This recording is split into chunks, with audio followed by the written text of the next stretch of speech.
Welcome. ಎಲ್ಲ ಹೇಗಿದ್ದೀರಾ? ಎಲ್ಲ ಚೆನ್ನಾಗಿದ್ದೀರಾ ಅಂತ ಅಂದ್ಕೊಂಡಿದ್ದೀನಿ. ಇವತ್ತು ನಾನು ಮಾಡ್ತಾ ಇರೋ ರೆಸಿಪಿ ಹಸಿ ಬಟಾಣಿ ಉಪ್ಪಿಟ್ಟು. ಏನೇನು ಪದಾರ್ಥಗಳು ಬೇಕು ಹೇಳ್ತೀನಿ ಬನ್ನಿ.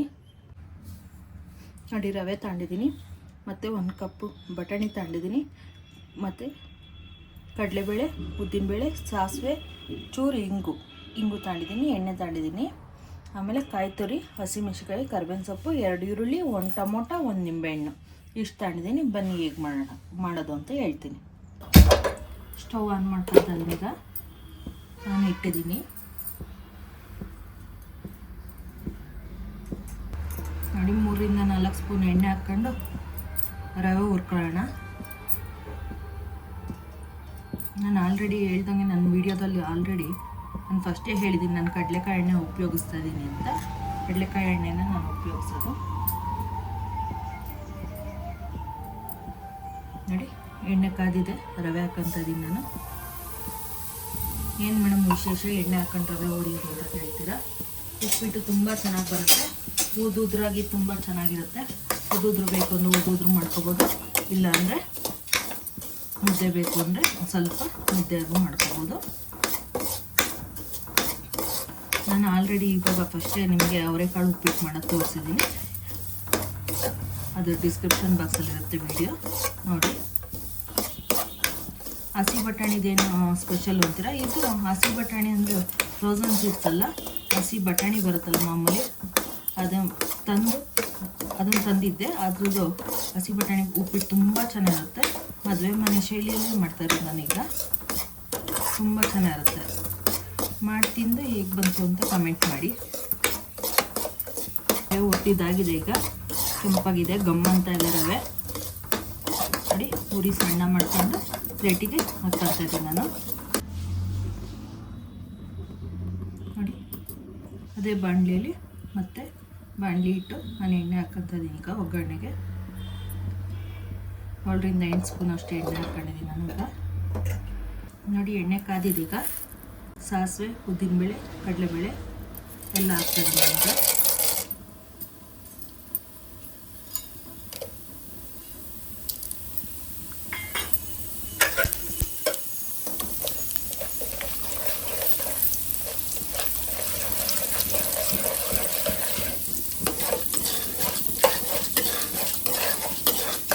ಇದು ಗೋಲ್ತಾ ಇದೆ.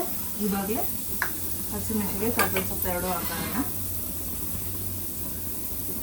ಹಾಕುವಾಗ ಹಸಿಮೆಣಸಿಕಾಯಿ ಕೊಬ್ಬರಿ ಸಾರು ದೂರ ಇರಿ, ಸ್ವಲ್ಪ ಹಿಡಿಯುತ್ತದೆ.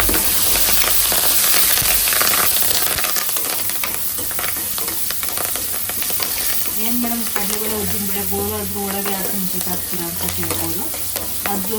ಅದು ಗೋಲುವಾಗ ಇದು ಗೋಲುತ್ತೆ, ಆವಾಗ ರೋಸ್ಟ್ ಆಗುತ್ತಲ್ಲ, ಯಾವಾಗ ಚೆನ್ನಾಗಿರುತ್ತೆ.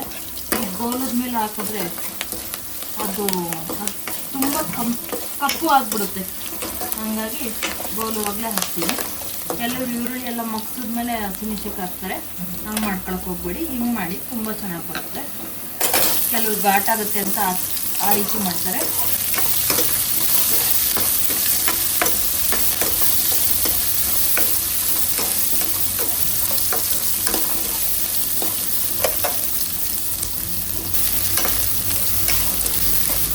ಇದೊಂಚೂರು ಚೆನ್ನಾಗಿ ಮುಗ್ಬೇಕು, ಕೆಂಪಾಗಿ ಹಿಂಗೆ ಎಣ್ಣೆನ ಮುಗಿಸ್ಕೊಳ್ಳೋದು. ನೋಡಿ, ಮುಗಿದೆ. ಈಗ 1 ಲೋಟ ರವೆಗೆ 3 ಲೋಟ ಅಷ್ಟು ನೀರು ನಾನು ಇವಾಗ ಆಲ್ರೆಡಿ ಕಾಯಕ್ಕೆ ಇಟ್ಕೊಂಡಿದ್ದೀನಿ, ತೋರಿಸ್ತೀನಿ ನೋಡಿ. ಬಟಾಣಿ ಇಟ್ಕೊಂಡಿದ್ನಲ್ಲ, ಬಟಾಣಿನ ಹಾಕಿ ಮುಗಿಸ್ತಿದ್ದೀನಿ. 1 ಕಪ್ ಬಟಾಣಿ. ನಿಮಗೆ ಬೇಕು ಅಂದರೆ ಇನ್ನೊಂದು ಸ್ವಲ್ಪ ಜಾಸ್ತಿ ಹಾಕ್ಕೋಬೋದು. ನಾನು 1 ಕಪ್ ಬಟಾಣಿ ಹಾಕೊಂಡಿದ್ದೀನಿ 1 ಲೋಟ ರವೆಗೆ.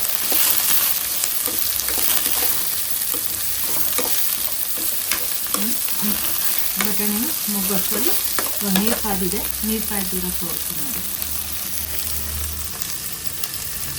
ನೀರು ಕಾಯ್ತಾ ಇದೆ, ಹಾಫ್ ಕಪ್ ಮಾಡ್ತೀನಿ. ಇವಾಗ 1 ಲೋಟ ರವೆಗೆ 3 ಲೋಟ ನೀರು ಇಟ್ಕೊಂಡಿದ್ದೀನಿ, ಅದನ್ನು ಹಾಕ್ತಾ ಇದ್ದೀನಿ.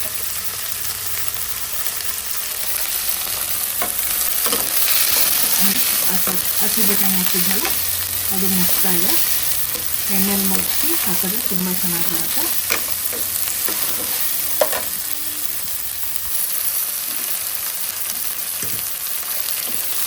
ನೋಡಿ, ಇವಾಗಲೇ ನೀರು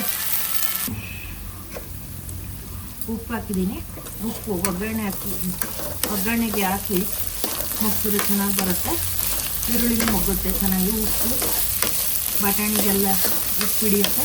ಹಾಗಾಗಿ ನಾನು ಒಗ್ಗರಣೆಗೆ ಉಪ್ಪು ಹಾಕ್ತೀನಿ.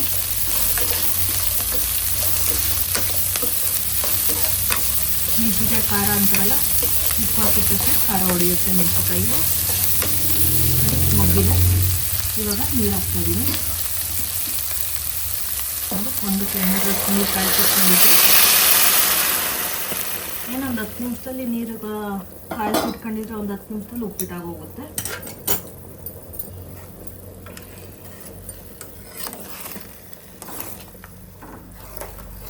ನೋಡಿ,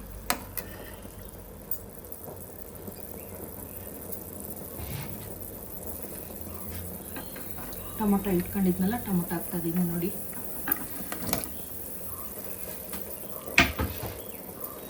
ಏನು ಮೇಡಮ್ ಟೊಮೊಟೊನ ಮುಗಿಸ್ಕೊಳ್ಳಿಲ್ಲ, ಹಂಗೆ ಡೈರೆಕ್ಟ್ ಹಾಕ್ತಿದ್ದೀರಾ ಅಂತ ಕೇಳ್ಬೋದು. ಟೊಮೊಟೊ ಹಾಕಿ ಮುಗಿಸಿದ್ರೆ ಕಲರು, ಉಪ್ಪಿಟ್ಟು ಕಲರು ಕೆಂಪಗೆ ಬರುತ್ತೆ ಅಂತ ಹಿಂಗೆ ಹಾಕಿದ್ದೀನಿ ನಾನು. ನೋಡಿ, ಕಾಯಿ ತುರಿ ಇಟ್ಕೊಂಡಿದ್ನಲ್ಲ, ಕಾಯಿ ತುರಿನೂ ಹಾಕ್ತಾಯಿದ್ದೀನಿ ಸ್ವಲ್ಪ. ಇದಕ್ಕೆ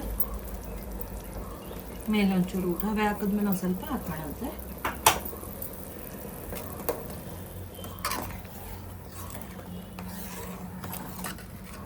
ನೋಡಿ ಎಷ್ಟು ಕಲರ್ಫುಲ್ಲಾಗಿದೆ, ಕಲರಾಗಿ ಕಾಣಿಸ್ತದೆ. ಬಿಳಿ, ಕೆಂಪು, ಹಸಿರು ಕಲರಾಗಿ ಕಾಣಿಸ್ತದೆ. ನೋಡಿ, ಟೊಮೊಟೊ ತುಂಬ ಏನು ಬೇಯಿಸೋದು ಬೇಡ, ರವೆ ಹಾಕ್ತೀವಲ್ಲ ಆವಾಗ ಬೆಂದೋಗುತ್ತೆ. ಇವಾಗ ರವೆ ಹಾಕ್ಕೊತಾ ಇದ್ದೀನಿ.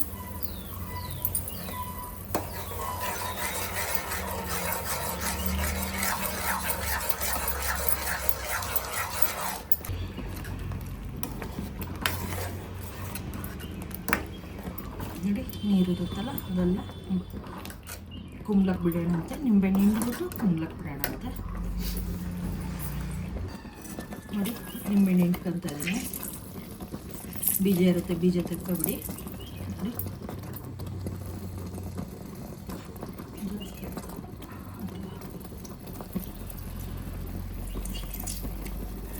ನೋಡಿ, ಹುಳಿ ಜಾಸ್ತಿ ತಿನ್ನೋರು ಒಂದು ನಿಂಬೆಹಣ್ಣು ಹಾಕೊಳ್ಳಿ, ಹುಳಿ ಕಡಿಮೆ ತಿನ್ನೋರು ಅರ್ಧ ಹೋಳು ನಿಂಬೆಹಣ್ಣು ಹಾಕೊಳ್ಳಿ ಸಾಕು. ಬೀಜ ಇರುತ್ತೆ, ಕೈ ಇಟ್ಕೊಂಡು ಹಾಕ್ಬಿಡಿ. ಬೀಜ ಸಮೇತ ಹಾಕಕ್ಕೆ ಹೋಗ್ಬೇಡಿ, ಕಹಿ ಆಗುತ್ತೆ. ಬೀಜ ತಿನ್ನೋವಾಗ ಕಹಿ ಬರುತ್ತೆ.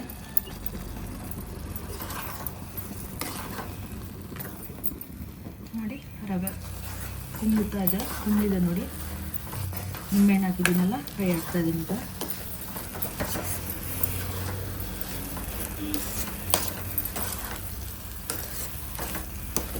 ಉಪ್ಪಿಟ್ಟಿನಲ್ಲ ಅನ್ನೋರು ಈ ರೀತಿ ಮಾಡಿಕೊಟ್ರೆ ಉಪ್ಪಿಟ್ಟು ತಿಂತಾರೆ. ಬಟಾಣಿ ಎಲ್ಲ ಇರುತ್ತಲ್ಲ, ತುಂಬ ಇಷ್ಟಪಟ್ಟು ತಿಂತಾರೆ. ನೋಡಿ, ಇನ್ನೊಂಚೂರು ಕಾಯಿ ತುರಿ ಹಾಕ್ತಾಯಿದ್ದೀನಿ. ಕಾಯಿ ತುರಿ ಹಾಕಿ ಒಂದು 5 ನಿಮಿಷ ಮುಚ್ಚಿಟ್ಕೊಳ್ಳೋಣ. ರುಚಿಕರವಾದ, ಆರೋಗ್ಯಕರವಾದ, ಮನಸ್ಸಿಗೆ ತೃಪ್ತಿಯಾದ ಉಪ್ಪಿಟ್ಟು.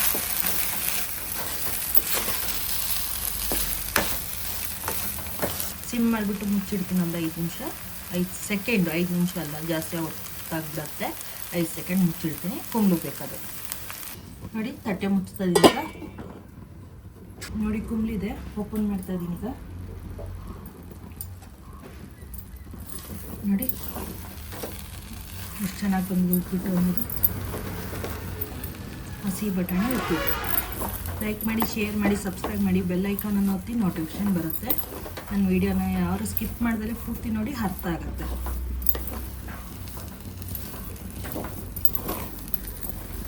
ರೆಡಿ ಆಗಿದೆ, ಪ್ಲೇಟಿಗೆ ಸರ್ವ್ ಮಾಡ್ಕೊಳ್ತೀನಿ. ನೋಡಿ, ಇವಾಗ ಆಗಿದೆ ಉಪ್ಪಿಟ್ಟು, ಹಸಿ ಬಟಾಣಿ ಉಪ್ಪಿಟ್ಟು. ಹೇಗೆ ಬಂತು ಅಂತ ಕಮೆಂಟ್ ಮಾಡಿ ನೋಡಿ, ತಿಂದು ಟೇಸ್ಟ್ ಮಾಡಿ ಕಮೆಂಟ್ ಮಾಡಿ. ಇವಾಗ ನನ್ನ ಮಗಳು ಟೇಸ್ಟ್ ಮಾಡಿ ಹೇಳ್ತಾಳೆ ಹೇಗೆ ಬಂತು ಅಂತ. ಬಾ ಮಗಳೇ.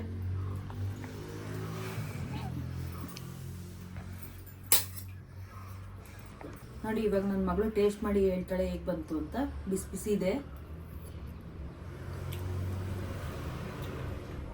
ಅಮ್ಮ ಸೂಪರಾಗಿದೆ. ನಾನು ಇದು ಯಾವತ್ತೂ ಉಪ್ಪಿಟ್ಟು ತಿಂದಿರಲಿಲ್ಲ, ಇವತ್ತೇ ಫಸ್ಟ್ ತಿಂತಿರೋದಮ್ಮ. ಸೂಪರಾಗಿದೆ, ಎಮ್ಮೆಯಾಗಿ ಬಂದಿದೆ. ನೀವು ಟೇಸ್ಟ್ ಮಾಡಿ ಕಮೆಂಟ್ ಆಗಿ ಫ್ರೆಂಡ್ಸ್.